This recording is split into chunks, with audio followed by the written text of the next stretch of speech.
Starting us off, number 10 is a two-time offender. We have a tiger that was able to escape a San Francisco zoo 2 different times. This tiger must have been at a low security zoo and pretty intelligent as well. I kinda hate how these animals are locked away. Their lifespans are actually shorter in captivity. Although some would argue that isn't true and their lives are actually extended because of all the care they're given, but I don't know, that's up for debate. Well, this tiger was able to escape for the second time and the tiger killed a man. 3 people were provoking this tiger and the tiger had enough and it attacked. Number 9, we have Ken the orangutan that escaped from the San Diego Zoo. Ken has become a very famous orangutan because of its ability to escape its enclosure. The 250-pound orangutan was able to get out of its enclosure and walk on the public path into the public crowd. No one was harmed and Ken was captured. Zoo officials ramped up the security, but a few weeks later, Ken, well, guess what? He was able to escape again. So this started to attract tourists because everyone wanted to see this animal that kept escaping their enclosure. The zoo had to pay $45,000 to make his cage even more secure. Moving into number 8, we have the Egyptian cobra that was able to escape from a Bronx zoo. This cobra has been on the loose for 6 days. Zookeepers couldn't locate it. This is a very venomous cobra, so if it bites any other animals or a person, they could die. For almost a week, there was a killer snake on the loose. The snake was able to use its deadly fangs to break out of its enclosure. Well, the snake was caught and the zoo officials rebuilt its enclosure. A multiple escape comes up again at number 7. At the Blank Park Zoo located in Iowa, 4 young wallabies escaped their enclosure. Zoo officials noticed the breakout and were able to capture them safely. I think this is very sad because they're members of the kangaroo clan and they're primarily found in Australia. They're used to being in the hot weather on flat open plains. They love living in denser scrubs and forests. So when these wallabies escaped, they probably got confused and learned that their habitat was actually fake and everything outside their cage was a much different place. You know, this is in Australia. A kangaroo broke out of a German zoo, and this comes up next, number 6. Apparently a young fox and a wild boar was trying to break into the enclosure. So they kept biting the fence that was keeping the kangaroo inside, while 3 kangaroos were able to break out with the help of their friends. The kangaroo was able to get about 15 kilometers away from the zoo before police was able to recapture them. I guess they were put under arrest. Number 5, this is a scary one. Well, all of these are kind of scary. There was a wolf that escaped the Virginia Zoo. This wolf was able to escape multiple times. The wolf was able to escape by climbing fences, trees, and it was able to walk along the branches until the female wolf was able to escape. The wolf was able to keep hidden for a month until the zoo finally located it and they were able to capture her. Who knows what other animals the wolf hunted down and killed during the 1 month on the run. Now at number 4, we have Chucky the alligator that was able to escape the Alabama Gulf Coast Zoo. These animals are more intelligent than we think. In this situation, it was a man versus this beast in a 3-hour struggle to get this alligator back into its enclosure. But it wasn't right away that this alligator was found. The alligator was actually on the run for 5 days. Imagine coming across this giant beast. It measures in at 12 feet long, weighing more than 1,000 pounds, which is why it confuses me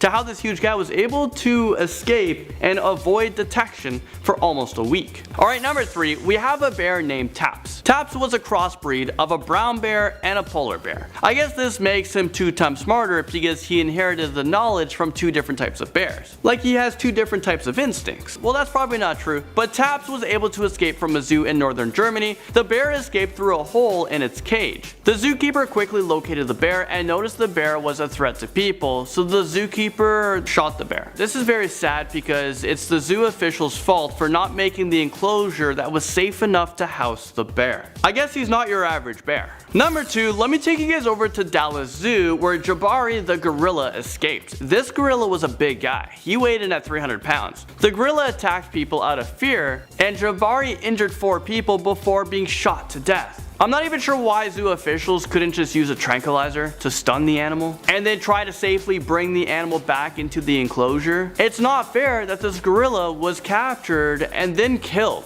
A very similar story to Harambe.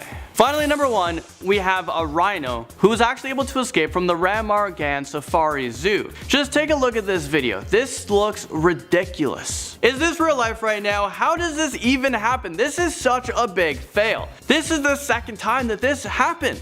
This is pretty embarrassing for the zoo. Okay, so coming in at number 10, one of the more recent shocking pieces of zoo footage, we have the Harambe incident. In May 2016, a 3-year-old boy climbed into the Cincinnati Zoo gorilla enclosure, and the whole exchange between the boy and a gorilla named Harambe was infamously caught on a bystander's mobile phone. Harambe dragged the boy through the water on several occasions and often stopped to prop him up. Because zookeepers were afraid that Harambe would kill the boy in front of the horrified crowd, they decided to shoot and kill the gorilla. This is an act that has provided them with plenty of criticism from the public. Luckily, the boy was not injured, but the same cannot be said for Harambe. Coming in at number 9, we have a python attacking a child. On an episode of Animal Planet Untamed and Uncut, we watch a family at an animal center in Enola, Oklahoma as they hold a Burmese albino python. In the footage from 1988, we see the python is draped around the mother's neck when her 3-year-old daughter, Alora,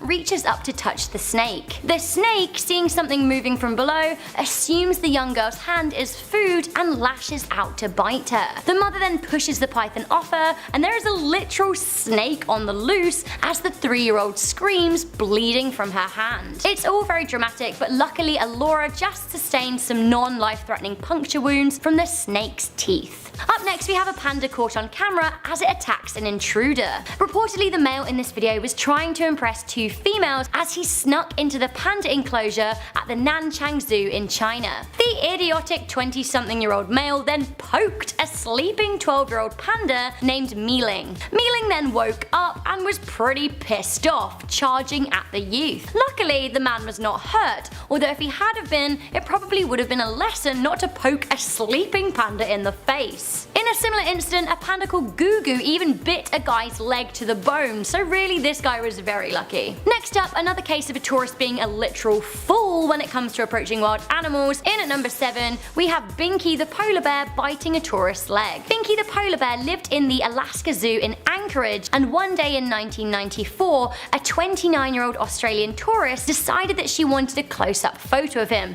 So she jumped 2 safety barriers and poked her camera through the cage. Excellent idea. Binky thought it was feeding time, and the 1,000-pound bear then grabbed Catherine by the leg, locking in his jaw. Caught on camera is Catherine's struggle as onlookers tried to free her from the bear's grasp. Luckily, Binky just missed her femoral artery. Had he been an inch closer, she would have bled to death. Catherine had surgery and broke her leg, but did live to tell the tale. This next horrifying incident caught on camera was no accident, but was very haunting nonetheless. Coming in at number 6, we have Marius the giraffe, who was cut up and fed to the lions on camera. In 2014, Copenhagen Zoo made international news headlines as they euthanized a healthy 2-year-old giraffe. Then, they sawed up its bullet-punctured carcass in front of a crowd of people and several cameras, then fed parts of his body in chunks to the lions. Yep, that happened. You can watch it all happen in several videos posted on the internet, which are gross. Coming in at number 5, we have a whale attack at SeaWorld. In a tale that eerily foreshadowed Tilikum's 3-person murder spree, footage of a 2006 attack during which an orca attacked Ken Peters at SeaWorld has been released. Kasatka, the 6,000-pound whale, attacked her trainer for 15 whole minutes, dragging him underwater and violently shaking him. Luckily,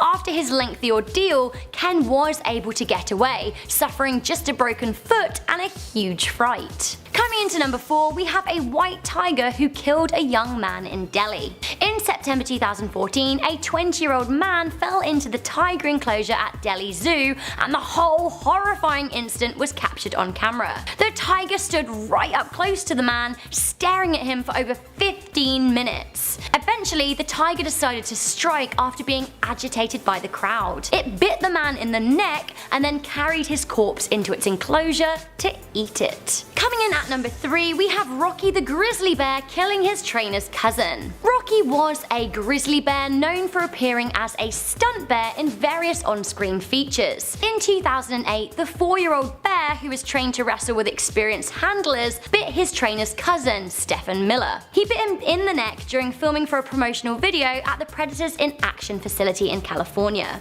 As the cameras were already rolling for the video, we see Rocky start to lose it and bite Stephen. Stefan. The video is especially shocking because at first it looks like Stefan is going to be okay. However, as the bear bit and pierced his jugular, he actually bled to death within minutes. Coming in at number 2, we have Maddox DeKosh's death at Pittsburgh Zoo. We actually can't show you the video footage here because literally nobody wants to see the moments a 3-year-old boy was eaten alive by African painted dogs. What you can see is computer generated 3D reconstruction images, which also are actually not that nice if you know what's happening. A young boy had eyesight issues, so his mother raised him up on a platform so he could view the dogs down below. Unfortunately, without his mother's constant support to hold him up, the boy fell and was savaged by the animals. Onlookers cried out in horror, but nobody could save him. The whole thing made the news and the mother was nearly found guilty of negligence, but it was decided that the event was to be labelled as a tragic accident. Really crazy here at number 1, so dramatic. We have an elephant rampage in India. Not quite a zoo, but very dramatic, so it makes our number 1 spot. This elephant absolutely lost it in Burdwan in India, killing 5 people in 2016. The image of a man in the elephant's mouth is insane and absolutely heartbreaking. Elephants are so big you just can't go up against them. Eventually the elephant and its tribe were contained, but this was a tragic and catastrophic loss of life. At number 10 we have a close call. Now this video will probably scare the hell out of some people, but I think of this as just the perfect representation of how close you can get to sharks without having them tear you to pieces. Now that is a little freaky. That's a hammerhead shark and you can see it sweeps in very close and it looks like it's gonna take a chunk out of our diver, but then he's okay. Coming in at number 9 we have Julie Wolfe. When you think of a canoe trip you think about peace and calm waters. Every time I get into a canoe I think I'm in a rom-com and I'm randomly gonna run into Jennifer Aniston and then we're gonna fall in love next to a campfire.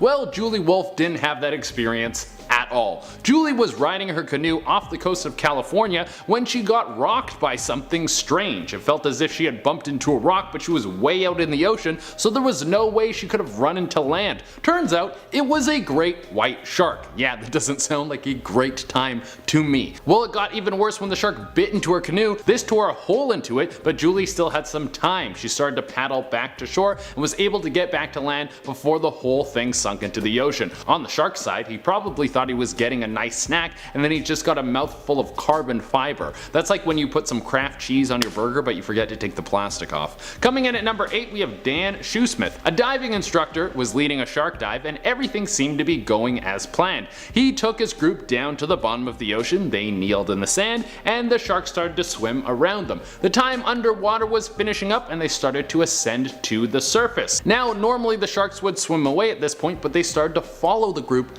to the surface. Not only that, but it seemed that they were getting closer. Dan got his group of divers to huddle together and stick their fins out to create some distance in case the sharks got close. He then filled a safety buoy full of air and sent it to the surface so the boats would know that he was approaching the surface. When he did this, one of the sharks chased the buoy to the surface. The group of divers waited about 10 meters below the surface for what would have felt like an eternity, but eventually the sharks left and they were able to safely exit the water. Coming in at number 7 we have the Jaws encounter. I had to put a movie one on this list, especially this movie. Think about what your chances of running into a shark are, how much time you spend around water. I know some people who are even afraid of swimming in pools because they think something is going to try and eat them, and this is largely part of this movie. Jaws gave generation after generation an irrational fear of sharks. And yes, it's an irrational fear because you'll see someone who's afraid of sharks wolf down a bunch of high fructose corn syrup like diabetes isn't licking its lips. Steven Spielberg has even said if he could go back in time, he wouldn't make Jaws because it demonized sharks in such a way. But the opening scene of this movie where a girl is getting munched down to that famous Donna, Donna, Donna is still one of the most iconic movie moments ever. It just sucks that so many people became afraid of something that they will probably never see in real life. Coming in at number 6 we have the Australian kayakers. A couple of mates off the coast of Australia were going for a nice kayak ride when they got an unexpected visitor. These guys didn't get a bump like Julie Julie Wolf, but almost like it was pulled right out of a movie, they saw a fin behind them trailing them, waiting to see if one of them was foolish enough to tip over their kayak. The two men were a little frightened, but they just decided they would wait it out. One of the men later described the encounter as a dog coming to check out what was going on. They didn't have a lot of options to scare off their curious friend, so they went with slapping the water with their paddles. Turns out that worked perfectly. Coming in at number 5, we have Cops vs. Sharks. No, this isn't the title of the new motion picture that's going to be coming out this fall. It's actually an incident that happened in Australia. It should be no surprise that Australia has back-to-back slots on a list about shark encounters. Well, a couple of police were responding to something that had them out on a little dinghy. I don't know what kind of water crime that could be, but they were out on a very small boat and a 16-foot great white shark swam by the boat. I don't think there's anything in the police training manual about that. Coming at number 4, we have when Sam Jackson got eaten by a shark. Okay, just one more movie one on the list. This one is my favorite Sam Jackson movie moment ever. Sam Jackson is trying to rally the troops in the movie Deep Blue Sea. It's a moment of motivation. It seems like everything is about to turn around. But here's the thing about Deep Blue Sea. It's more of a horror movie than an action movie. And when things seem like they're starting to get good in a horror movie, you know they're about to get so much worse. That clip is so funny. A bunch of them got wetsuits on and everyone is glistening with sweat for some reason. I love every second of it. Cheesy deaths in movies are some of my favorite things. Alright, let's move back to real people getting eaten by sharks. Coming in at number 3, we have bathroom break. You know, if you're tucked away in a cage, the shark will find some way to get to you. A group of divers were down in a cage taking some photos of a massive shark swimming by when this underwater king hit them with one of these.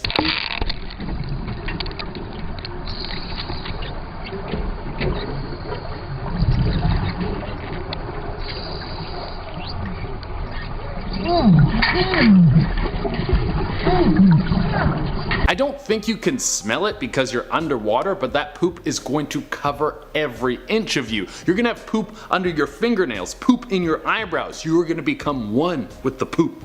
Coming into number 2, we have scarier than it looks. There wasn't a lot the people watching could do in our next clip. They're just standing around watching in horror. Yeah, it looks like that shark is gonna flip over that little kayak and eat that dude like he's downing a Glizzy Gladiator hot dog. But here's the thing, that's a basking shark. They only eat plankton. They don't even have teeth. So even though that looks like it would be terrifying to be in the water with, it's really just a big vegan swimming out there. And coming in at the number 1 spot, we have the cage won't protect you.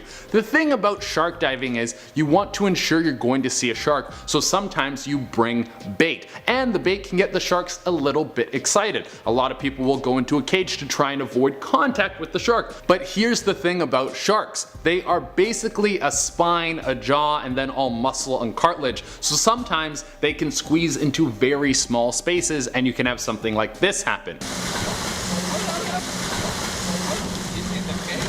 in the cage.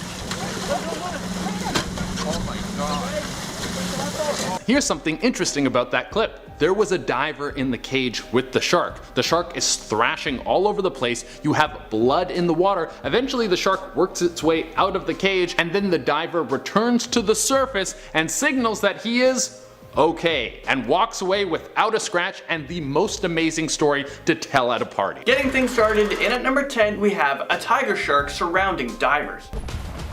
Stop that up, we got a ton of sharks down here.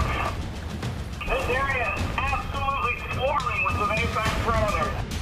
Sharks on your right. Yeah, that sounds like my absolute worst nightmare. Did you guys know that tiger sharks are most likely to attack a human even if they aren't provoked? Oh, and let's not forget about their razor sharp teeth that are literally designed for shredding their food. So yeah, needless to say, these divers are in a whole lot of trouble. Just take a look at this next clip. Boris, do you copy? Yeah, you guys watch your back. Stalked by a great white shark, it jumps onto our list at number 9. Was stalked by a 4.5 metre great white at Burns Beach. He managed to survive the ordeal, which lasted 9 minutes, protecting himself with his spear gun. Is this real life? This is way too terrifying. Luckily, this guy did a really good job at protecting himself from becoming this shark's next meal, but it went on for 9 minutes. That must have felt like an eternity to him. Apparently, if you find yourself face to face with a great white shark, you're never supposed to turn your back on him, and you should go for his eyes, not his nose. It's also a good idea that you don't splash around, because they might confuse you for a seal, and if that's the case, you really could be their next meal. Surfer battles with a great white shark. This scary moment takes us to number 8. In the opening minutes of the final heat of the World Surf League's J-Bay Open in South Africa, it wasn't the competition that 3-time world champion Mick Fanning had to worry about, but the wildlife. This pro surfer got a lot more than he bargained for when he had an extremely close encounter with a shark in the middle of a surfing competition, and this was in South Africa. Maybe the shark just wanted his autograph, or maybe he just wanted to learn how to surf. But all jokes aside with this one, I think the surfer handled himself really well, and he got the heck out of there. We have to remember that the ocean belongs to the sharks, and we are actually the ones invading their natural habitat. Little boats and big sharks do not mix at all, and you know what? I'll show you guys why in at number 7. Fighting the rope. If the rope is severed, the boat will become highly unstable. Yeah, I'm pretty sure the minute that this boat was manufactured and put into the open ocean, it was unstable. Why the heck are you plopping this tiny little Lego boat out into a shark-infested water? Do you guys have a death wish? This boat looks like it belongs to a bathtub and not the Atlantic Ocean. Seriously though, the Titanic couldn't even survive the ocean. Why did you think this one could? These shark experts don't seem to know what they're doing. I think it's safe to say that they're gonna need a bigger boat. You're gonna need a bigger boat. Close encounter with one of the largest sharks in the world comes in on this list, next up at number 6. Let me introduce to you guys to Deep Blue. She is believed to be the largest great white shark on record, measuring in at nearly 20 feet long and weighing an astounding 5,000 pounds. Well, these divers got the thrill of a lifetime when they spotted her swimming in the waters near Hawaii.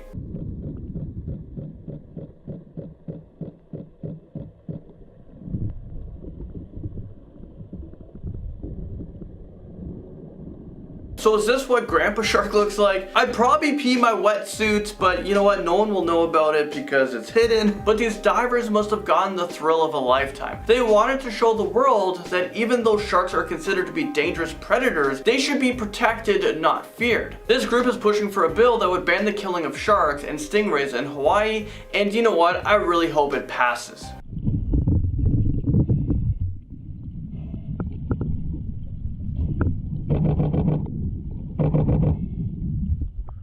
Moving into number 5, a tiger shark wants to become friends. Yikes. That was close. If I was diving in the ocean, actively looking for sharks, you best believe that I'm gonna be decked out from head to toe in some chainmail, and I'd probably be locked up in a shark-proof cage. I don't know if people are really brave or just really dumb, because you just can't predict what an animal in the wild is capable of doing. I think I'm much more suited at watching these close shark encounters from the comfort of my own home on YouTube. Circled the group, making an eclectic mix of predators. And although they were pretty good size, they nearly vanished in plain sight. Great white and his massive teeth takes us to number 4. No, I'm not talking about the shark from Jaws, but this next shark is pretty comparable.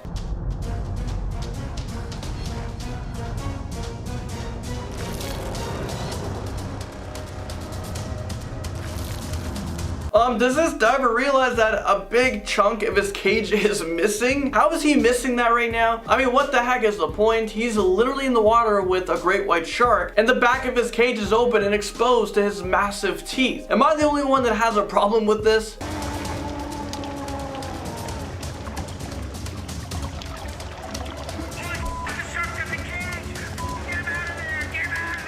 Maybe the shark thought that he was stuck in the cage and he wanted to set him free. An uninvited guest swims onto our list at number 3. Okay, so imagine that you're visiting Mexico and you decide to do a touristy thing and go on a shark cage diving excursion in the open ocean. What could possibly go wrong? Well, I'll show you. He's in the cage.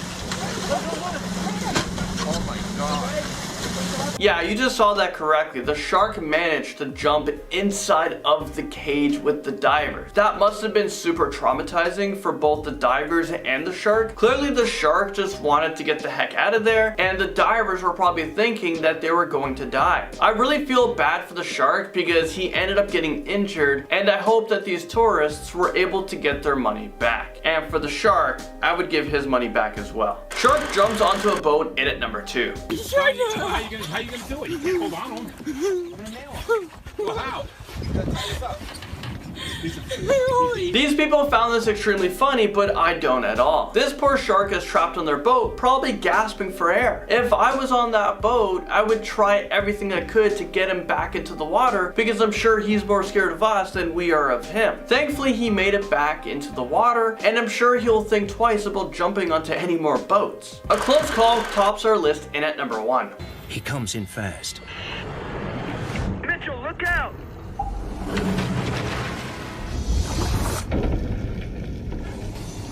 This scary footage was captured from the waters surrounding New Zealand and Australia. Apparently they spent $10,000 on a fake seal that's used to attract sharks into the area. Who in their right mind will drop thousands of dollars on something that can literally put them in harm's way? Something seems fishy about this whole situation, so this guy had a camera wedged between him and the great white shark's teeth. I mean, no thanks to that. You guys are all crazy. In the words of Chris Crocker, leave the sharks alone.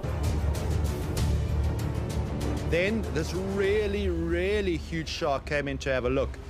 He was so big, we nicknamed him Colossus. Starting us off with number 10 is the lion attack. Catherine Chappelle was a very interesting American tourist. She was actually a special effects editor and had worked on Divergent, Captain America, and even Game of Thrones. Impressive resume, I must say. But anyway, in 2015, she visited a lion park in Johannesburg, South Africa. She was being driven through the park and was taking a bunch of pictures and decided to ignore the signs that warned to keep windows closed at all times. The tour guide driving said she rolled down the window on her own accord to take photos, and then a lion attacked her through the open window and mauled her to death. What's even worse is that the 66-year-old tour guide had a heart attack as he tried to fight off the lion. The situation ended well for nobody. I'm sorry, I feel bad for the tour guide, and I feel bad for Catherine, and I feel bad for the lion. Coming in at number 9 is Harry the hippo. I don't know why English zoos thought it was okay to employ untrained teenagers to look after the animals, but it was a pretty common practice throughout the 20th century. Let's just get these clueless people to handle these very large, unpredictable animals. I mean, what could possibly go wrong? Well, let's ask Richard McCormick.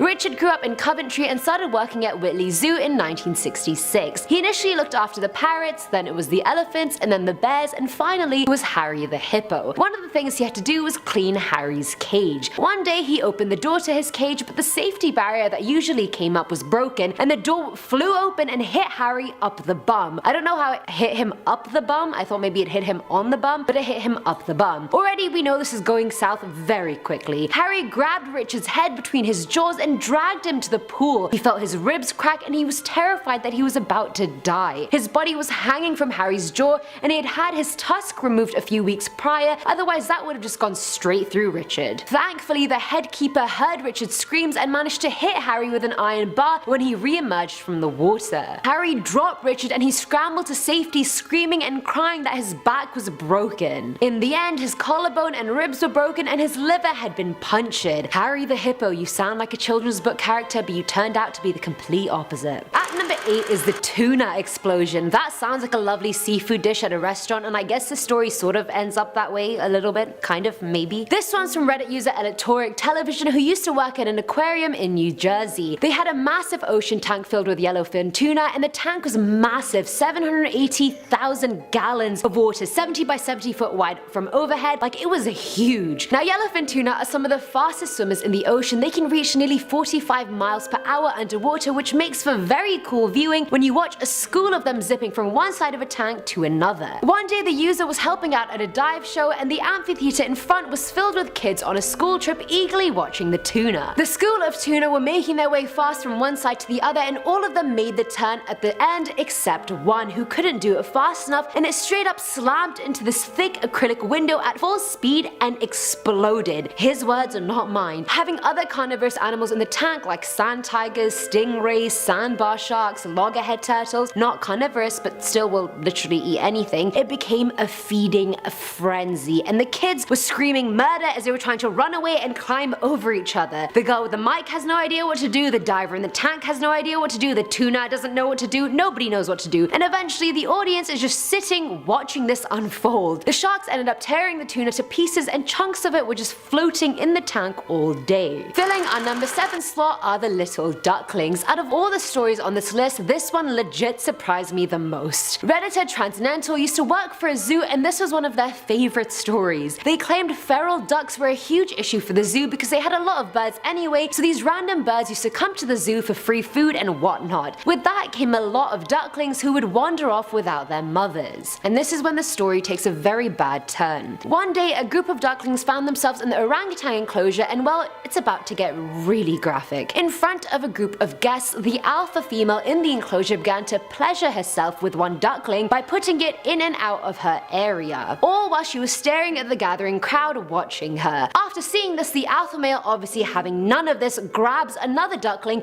and squeezes it until it pops in his hand and then proceeds to throw it at the glass barrier where the guests were. The body of this little duckling is just sliding down the window, smearing it with blood as the kids are screaming and crying, and you guys probably are too, and I'm sorry. Now at number 6 is a suicide attempt. Yeah, I agree, those words aren't exactly the first things you think of when you think of a zoo, but here we go. In May of 2016, a 20-year-old man in Chile who suffered from mental problems and depression unclothed himself and jumped into a lion enclosure located at the Santiago Metropolitan Zoo. The man was mauled by the lions and authorities had to kill 2 of the lions in order to save the man, who was quickly rushed to the hospital with serious injuries. A suicide note was also found in the pocket of his clothes, and that was obviously the reason he jumped in. Overall though, it was the zoo staff that were the saddest after the incident because 2 of their lions were killed really for no reason. Had everyone just followed safety protocols, no one would have had to die, but this man just had to jump in there, didn't he? I mean, obviously I've seen articles and read ways about how people can commit suicide, and I would never have imagined this would have been a possibility, and now I know. Coming in at number 5 is Binky the polar bear. Now Binky lived at the Alaska Zoo in Anchorage, and the zoo pretty much had an elephant and some other donated animals until Binky came along as an orphaned polar bear cub and essentially became the most popular attraction there as well as a local hero. And that's exactly what 29-year-old Australian tourist Catherine Warburton expected when she visited the zoo back in 1994. She scaled and jumped over 2 safety rails in order to get a close-up photo of him, but it just didn't end well. Binky stuck his head through the bars and grabbed her, breaking her leg and leaving bite wounds.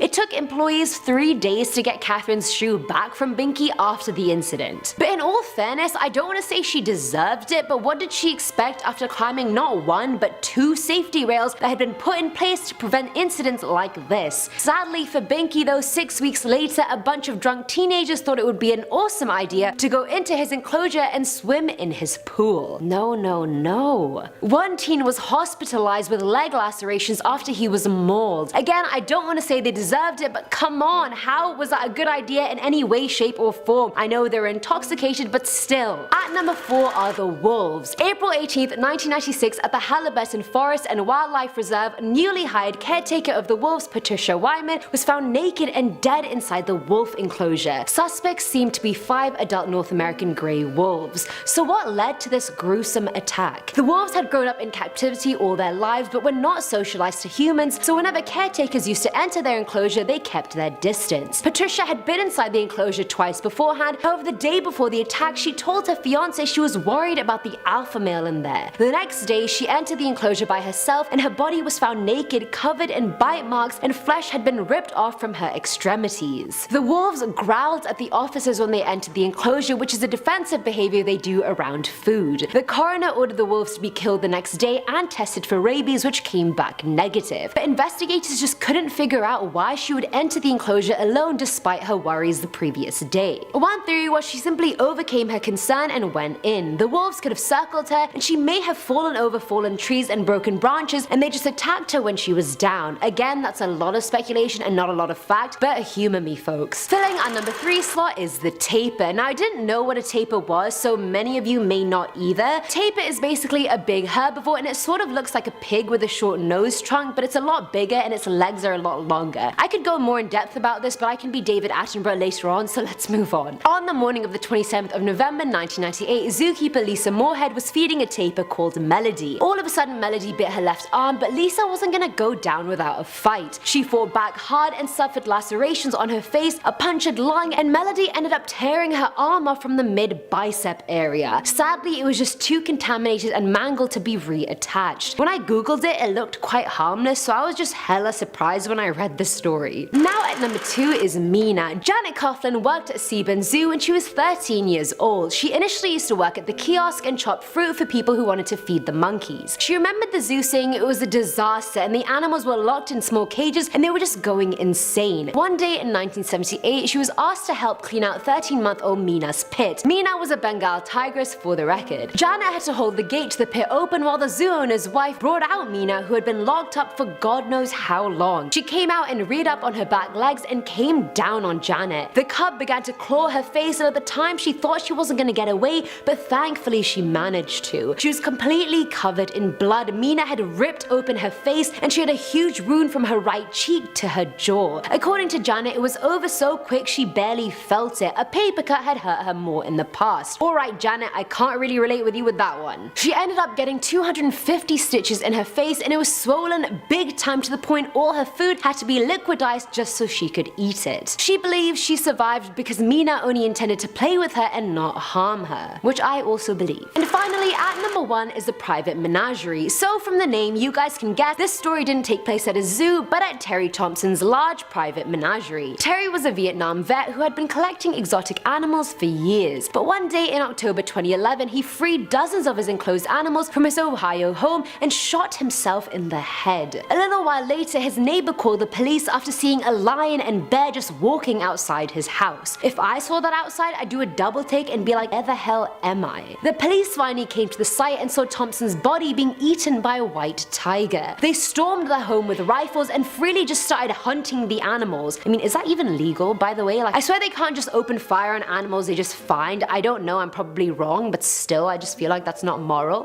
The policeman went on to say the tigers were the hardest to deal with because they kept ambushing them even after being shot. By the end of the whole ordeal, 18 tigers, 17 lions, 6 black bears, 3 mountain lions, 2 grizzly bears, 2 wolves, and 2 monkeys were all killed. That is a massacre if I ever heard of one. Number 10. Froggy. Meet Froggy. Froggy was discovered in an English garden. Froggy was a frog that had 3 heads and 6 legs. It might look like 3 frogs, but Froggy was actually only 1. It was discovered by kids at a nursery who named him, but by the time people had arrived to look at Froggy, Froggy had escaped from his tank. I love saying Froggy, I just love it. It must have been that freakish mutant strength that got him out. Now scientists say the mutation could have been caused by a genetic defect, a parasite, or nearby pollution. Alright, moving on to number 9 now. We have radioactive cows. Now after the Fukushima power plant meltdown in 2011, radiation spread into the surrounding areas. A lot of that was farmland where many cows were trapped inside barns as their owners fled to safety, leaving these mutant cows to live and breed. A study by one scientific journal found that newborn calves had 1.5 times more radiation in their bodies than their parents, especially in their muscles. And that's after just one single generation, so who knows what mutant cows might be around the corner. Next up at number 8 we have Stumpy the 4-legged duck. Now Stumpy was born in the UK in 2007 and had already made it to national television at just 8 weeks old due to the fact that he was born with 2 extra legs. His owners were amazed by this and they decided to keep Stumpy as a pet, although he wasn't allowed to roam around with the other ducks in case his extra legs got stuck on bushes and stuff. Despite this, he ended up losing his 2 legs over time anyway. They just dropped off first, and then second. Since then, scientists have been studying his DNA to try to understand what genes are responsible for the formation of limbs in animals. Next up at number 7, we have glow-in-the-dark cats. Yes, look at them. These cats were part of a study to see how effective scientists' methods of treating AIDS is. They make the cats glow by inserting jellyfish genes into their DNA along with genes to help fight AIDS. If the cats do glow, they know they've successfully got the AIDS fighting genes in there too. Now they hope to use this method to cure AIDS within cats and then transfer that knowledge to humans. That is the official story, but I wouldn't be surprised if they just wanted to make glow-in-the-dark cats so they can cuddle them at night and use them as lights and stuff. No? Okay, just me, that's what I'd do. Moving on now to our number 6, we've got blue lobsters. Yes, and now unlike our last one, this one doesn't need too much explaining. You guys can see it right now. For every 2 million lobsters that are born, one of them will have a genetic mutation that makes them blue. The odds of catching one are just 1 in 10 million, so they are very rare indeed. Apparently it's caused by a genetic mutation that suppresses all other skin pigmentation genes except blue. In normal lobsters, their genes end up giving them a muddy brown colour that blends in perfectly with the sea floor, but not so much if you're bright blue. You're kind of asking to be eaten.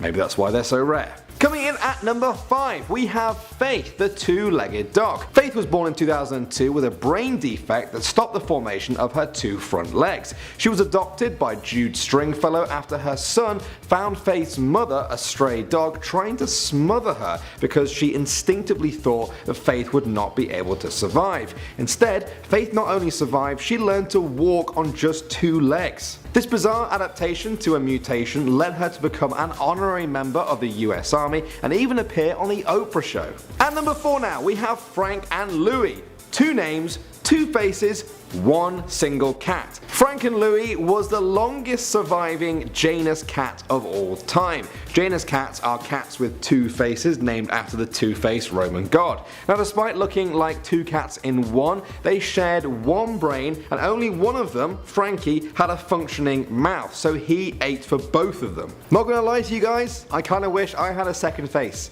right here so that I could use that excuse of eating for both of us and I could eat twice as much and not feel bad. Moving on to number 3, we have Wee.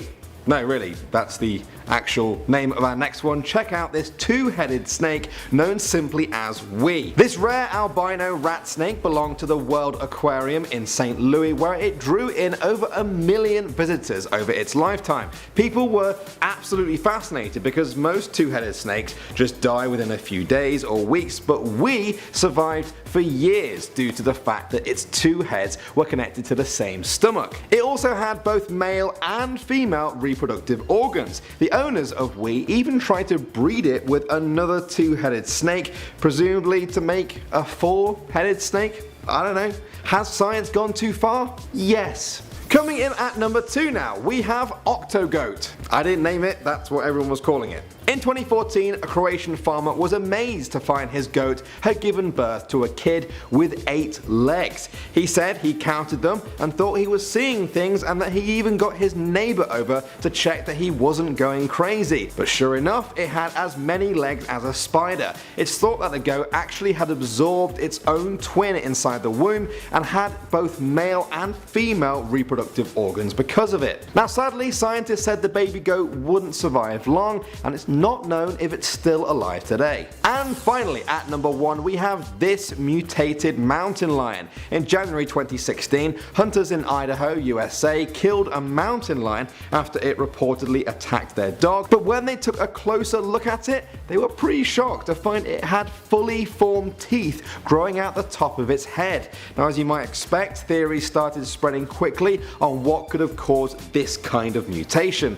Some say that the mountain lion absorbed a twin in the womb, some say it was a monster tumor which can grow extra teeth in strange places, and some people even say it was caused by radiation spreading across the Pacific from Fukushima, Japan. So guys, next time you think that your tooth is giving you a real headache, Yeah, just be glad it's not literally a tooth in your head. Alright, we're gonna kick this list off with the smallest animal on this list, although it's by no means small for what it is. In this video uploaded by Exotics Lair, we see the cameraman come across a giant forest ant, and boy oh boy does this ant live up to its name. Imagine having a picnic in the forest and having a trail of these ants invade. Hailing from the forests of Southeast Asia, these ants can get pretty big. I mean, just look at it. At one point he puts it in a plastic container and you can really see the size of it compared to his hand. Crazy. A regular sized everyday vanilla ant coming across one of these would be like one of us coming across one of the giants from Attack on Titan. Poor ants. They live in a world where they might actually meet a giant version of their own kind, let alone, you know, all the other massive sized animals they have to deal with. Just imagine if there was a species of actual giant human beings roaming around somewhere in the forest. Number 9, the giant golden-crowned flying fox. This is a species of megabat, native to the Philippines, and is one of the largest bat species in the world. Its wingspan can reach up to 5.5 feet, or 1.7 meters. So this thing could easily wrap its wings around a small child. Now, luckily, these are one of those bat species that have those cute, almost dog-like faces. If these things looked more like vampire bats, I'd straight up just never go to this part of the world. Watching these things fly through the air, though, they look like gargoyles instead of bats. They have some pretty gnarly claws, too. They also, unfortunately, don't eat meat, which is nice. The last thing you'd ever want to see is, you know, watching one of these things swoop down and try to take a chomp out of your head or like fly off with your dog or something. The giant centipede. All right, so try to watch this next clip without feeling your skin crawl. Not that you can really have much control over that, but just, I don't know, try to watch it without itching and just feeling icky. This is seeking out one of these adorable animals for yourself. Number 7, the coconut crab. So these are the largest terrestrial crabs on the planet. They can weigh up to 9 pounds and their legs can span more than 3 feet. It's not even just their size though. They have this creepy alien looking vibe going on. Their eyes also glow in the dark, which gives them a very eerie, otherworldly look. You can just imagine walking around the beach at night and seeing these glowing eyes staring back at you. Anyway, you'll find these monstrous creatures lurking in the tropical regions of the Indian and Pacific Oceans, so fair warning if you decide to take a trip out there. Just imagine sun tanning on the beach, you're half naked, you're as relaxed as ever, completely vulnerable, right? And then one of these things climbs over to you. Because yeah, again, they don't look like it, but these crabs chill out on land. You can find them climbing on trees, attacking birds, chilling on garbage cans, like in this image here. Yeah, no thanks. I'm really sorry. Everyone's gonna have these creepy crawly nightmares after watching this video. Those are the worst. You know, when you wake up and you just feel like there's stuff on you and you like check under your sheets just expecting there to be some kind of bug or something. I hate those mornings. So yeah, let me know if that happens to you tomorrow. Number 6, the golf course gator. All right, we've talked about a lot of animals that are large, but only unsettling for just being kind of icky, but this is an animal that could easily devour you. This video was taken on a golf course in Naples, Florida, and shows what looks to be a dinosaur walking across the green. It almost looks fake, like it could be CG or something, like your eyes just can't even believe what they're seeing, but this is not a scene from Jurassic Park. This is actually a massive alligator walking across a golf course. At one point, the cameraman tells his buddy to, quote, get next to it for perspective. How about just run? Or at least stay as far away as possible if you really have to film it. We can see how big it is. Foliage in the background and the hole, that's perspective enough. I don't play golf, so what's the hole called? It's just the dirt. You could see it. It's walking right next to it. It's like the size of it. It's insane. Just imagine if this thing stopped and turned its head and just started booking it towards them. Gators can actually move surprisingly fast if they want to. Not as fast as the average human, thankfully, but fast enough, you know, enough to give you a heart attack if you saw it running towards you. Next up, we have an elephant seal attacking a car. Elephant seals can reach up to 13 feet in length with a weight of a whopping 4,500 pounds. Just imagine this big boy like throwing all of its size on you. You'd be flattened into it like a cartoon pancake. Speaking of cartoons, this little guy's name is Homer, which is exactly what he should be named. I can't think of a better name for this guy. But just look at how these cars shake as it smashes its head into them. Doesn't even look like it's trying that hard. It's just having a bit of fun here. So again, just picture it crashing its 4,500 pound frame into your measly human body. We just really forget how fragile we are sometimes. As threatening as this guy is though, he somehow manages to look cute and lovable at the same time. I'd much rather meet Homer here than the next animal we have on the list. Yeah, we're back to the creepy crawlies with the giant weta. These massive insects can be found in New Zealand. There are 11 species of giant weta, with the largest being the Little Barrier Island giant weta. Now, these things won't bite you, they aren't poisonous or anything like that, but just ish. In this YouTube video uploaded by Minos Nature New Zealand, we see our cameraman come across one of these giant crickets in the daytime, which is rare. They typically only come out at night. At one point, he puts his hand beside it for perspective, and yeah, surprise, surprise, as you can see, it's big. I'd just be scared waiting for this thing to get startled and hop off. Apparently, they're too heavy to hop like regular crickets, but I'd still be bracing myself for it just in case. I haven't been able to find any audio of them chirping either, but I imagine it's not quite as relaxing as regular crickets chirping. It's gotta be like deafening. Here's one you've probably seen if you tune into Shark Week every summer. At number 3, we have Deep Blue. Deep Blue is something of a celebrity shark. She's a great white who's known for her massive size. She's around 20 feet in length and is estimated to weigh around 4,400 pounds. She's one of the biggest great white sharks ever filmed. She's basically the real life Jaws, except she's thankfully far less aggressive. In fact, she seems quite docile. There's footage of divers swimming alongside her. A couple of them have even touched her fins. Not a smart idea, not even just for the obvious fact that you're getting way too close to an animal that could eat you like a 2-bite brownie, but it's also just kind of harassing the animal.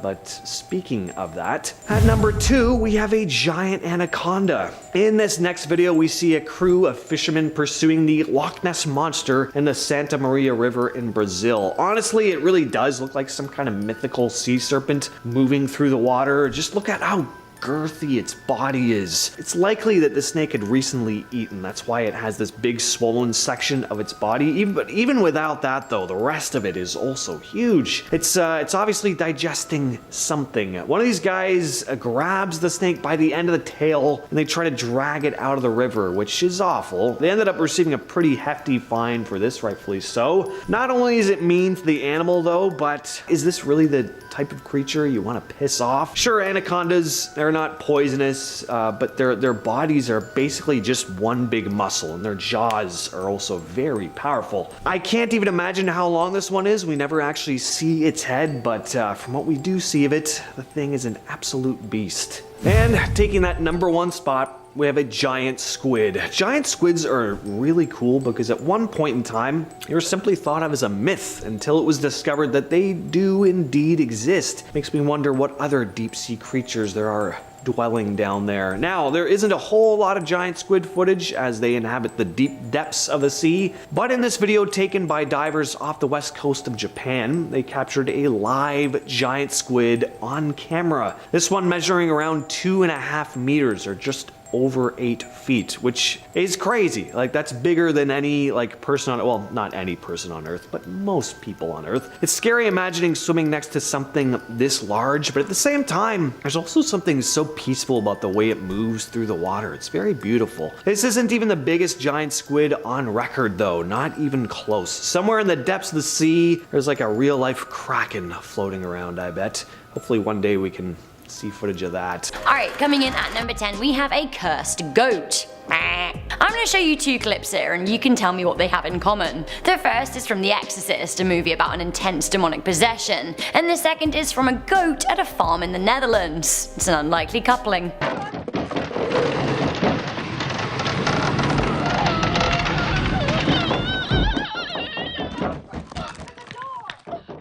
Det ville være fantastisk. Ja, ja.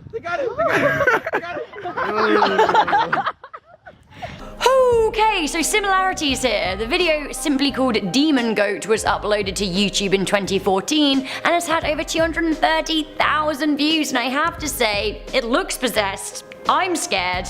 That's that. Do you want to hear something truly horrifying today? Of course you do. You clicked on this video. Coming into number 9, we have the parasites. So I came across an article in the Scientific American called Zombie Creatures: What Happens When Animals Are Possessed by a Parasitic Puppet Master.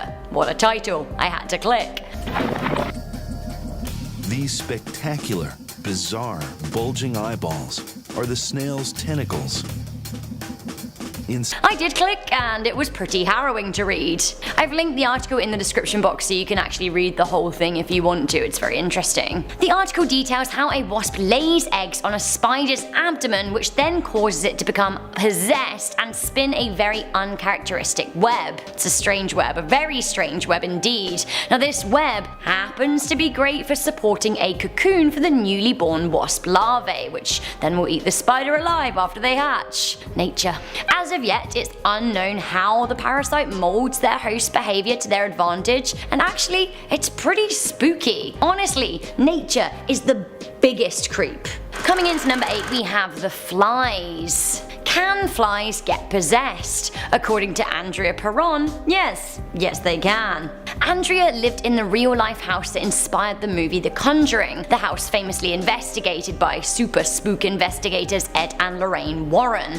The house is a spooky little place in Rhode Island, and the flies there are not what they seem. In Perron's book House of Darkness, House of Light, she claims that her home would be inexplicably filled with houseflies up to absolutely no good. She wrote that she would see clusters of them huddled together as if plotting their next move. She claimed it was far more than an infestation, it was a manifestation. She then added that, strangely, the flies would disappear as soon as they arrived. When the Warrens arrived to investigate the house, Lorraine even claimed that the flies were there with a purpose, as if they were an omen of evil to come. Honestly, I feel like all flies are harbingers of evil to come. It's kind of like the evil that comes from not being able to get a good night's sleep, which I don't like. Who on earth can sleep in a room with an active fly? Not me, my friend, not me. Coming into number 7, we have hyenas. Hyenas are basically considered to have the souls of demons, right? In a lot of cultures, especially in African tribes,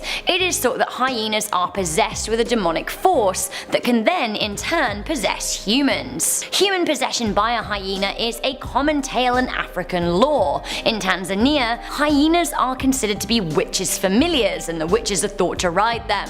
I don't want to ride a hyena, I really don't, but then again, I'm not a witch. Or am I? Honestly, talking about hyenas in this way makes me think of that Buffy the Vampire Slayer episode, The Pack. Season 1 Buffy. It's controversial, but I'm here for it. I'm always here for it. Honestly, when I grew up, I wanted to be Buffy, and instead of, I guess, fighting scary things, I talk about scary things on the internet, so you know. Alright, is this scary or funny? You decide. At number 6, we have the demon cat from hell? Or someplace else. Wherever it is, I'm not sure I want to go. This video was uploaded to YouTube by AppRiderLove in November 2018, and it shows a very odd cat indeed. Have a little look. What the f is that? What the f is that, a f***ing cat? Hey! Like what? That is the craziest looking cat that I have ever seen in my life. It's literally insane. I feel like we need to have another look at what might be causing that face. Don't worry about it. Ma! Ma, there's a weird stray cat outside. It looks like grandma, the f***ing thing. Oh, wow. Honestly, I've never seen anything like it in my life, and I'm utterly baffled. Like, the eyes, the tooth. It definitely looks like a possessed cat to me, but also, at the same time, I kind of find it cute. Anyone with me? Hands up.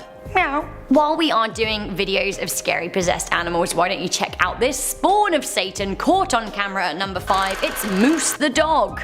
A very confusing name for a dog. Is it a dog? Is it a moose? Whatever it is, you know, filled with the fires of hell. In March 2015, Scott Baxter uploaded a video called "My Girlfriend's Dog is Possessed," and, well, upon reviewing the footage, as suspected, this might actually be fact. In the video description, he wrote, "My girlfriend had to go to work and she gave her dog Moose a new bone. He was in no mood to share." I absolutely love how when he wrote this, in the description box he used inverted commas for Moose as if like, allegedly Moose. Moose, if that is your real name. Anyway, let's have a look at Moose. What you got there, Moose? Is that a bone? Do you have a bone? Blah! He does not want anyone near that bone. The video received a lot of views for an uploader with a small number of subscribers, and some of the comments were absolutely gold. Smell Nice said, "This dog needs Jesus," and Hensy Smothers said, "Yo, that dog ain't possessed, it just doesn't like you." What do you think? Enemies or get Jesus on the phone? Should we have another look? I just want to see what you have. Just give me a lid. Ah yes, that confirms it. Jesus it is then. Hello Jesus. Demon dog. On the loose. Thank you. I hope you are sitting comfortably for number 4, as ladies and gentlemen, it is time for Reddit. We have the story of the possessed parrot. I feel like a lot of parrots have got a lot of things going on. Animals that can speak human languages, I mean, what is that about? In 2016, the Shoegaxer asked the good people of Reddit to see if their parrot is possessed by Satan. A good question. Why did they ask? Well, it seems that the pretty Polly very much enjoyed the Quentin Tarantino movie Inglourious Bastards, and they got particularly excited in their cage when Nazis were on the screen, and only when Nazis were on the screen. Yeah. One thing led to another, and, well, I'll read you what happened next. The poster said, "I ran a little experiment tonight. I looked up some satanic Latin chants and started reading them aloud. My parrot started getting really excited. He started bobbing up and down, doing his usual talking low, buzzy tone thing. I tried to distract him by giving him a treat, but he rejected it and he didn't shut up for several minutes. Finally, at his bedtime, I'm about to put the blanket over the cage, and he mimicked human laughter and didn't stop for a minute. Honestly, cursed. I'm gonna go out there and answer your Reddit question. Yes, your parrot is possessed. What are you gonna do about it? Do Ghostbusters do parrot possessions? I don't know. Coming into number 3, we have Princess the Paranormal Poodle. New York artist Olga Horvat believed that her poodle was possessed and brought her bad luck, with a capital B. Purebred Princess arrived at Horvat's home in New York, and soon her owner met a string of ill fortune. An intense bedbug infestation, hefty exterminator fees, almost being evicted, a rare autoimmune disease, a serious car accident. Horvat claims that her daughter started even hearing voices in her head. All because of the dog. It seems that the woman only began to realize that the dog might be possessed after 4 months. She said she was happy, but something was manipulating her. I'm convinced that something was attached, whether or not it was the spirit of another animal, human, or even an extraterrestrial. What? So what was the resolution here? How did she unpossess Princess? Well, you'll be pleased to know that Olga started making energy shield pendants to block electromagnetic energy and therefore evil spirits. And yes, they are commercially available. Was this all a marketing ploy?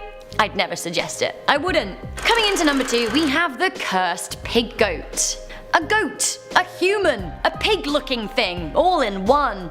This absolute freak was born to a goat in the Philippines, making headlines in 2018. Now, the creature was born by a cesarean section on a farm, and locals were worried that the creature was actually a cursed mutant devil. The obvious answer. Have a look and tell me what you think. Locals suspected that the pregnant goat that birthed the creature was at some point possessed by the actual factual devil, leading to the defected kid. Now, sadly, the mother and the kids died after the birth. Okay, as we move into the number 1 spot, I just want to give you a bit of a trigger warning, because this is one of the saddest stories I've ever heard, and every time I think about it, it makes me just feel really, really blue. But I'm going to tell you about it. At number 1, we have Travis the chimp. The story of Travis the chimp is honestly a really heartbreaking one of the worst I've come across while working here. Travis was the beloved pet of Sandra Herold, who adopted him at just 3 days old. Travis was born in 1995 and lived to the age of 13. In his 13 years with Sandra, Travis became famous not just in Stamford, Connecticut where he lived, but across America. He appeared in TV commercials for Pepsi and Old Navy. Travis would pose for photos, dress himself, water plants, feed his owner's horses, eat at the table with the family. He was a member of the family. He loved watching baseball. He knew exactly when the ice cream truck would be going by his house. In 2009, Travis absolutely lost it, uncharacteristically. Travis had never been violent, but one day he snapped when playing with Sandra's close friend, Charla Nash. He mauled her horrendously. He would not get off her. He went nuts. It was as if he was possessed. Now, unfortunately, she lost her nose, an ear, both her hands, her eyesight. Possession is perhaps one word, but perhaps animals are, animals, and we can't expect them to behave as humans would. Is there an important lesson to be learned here? Honestly, I think there is.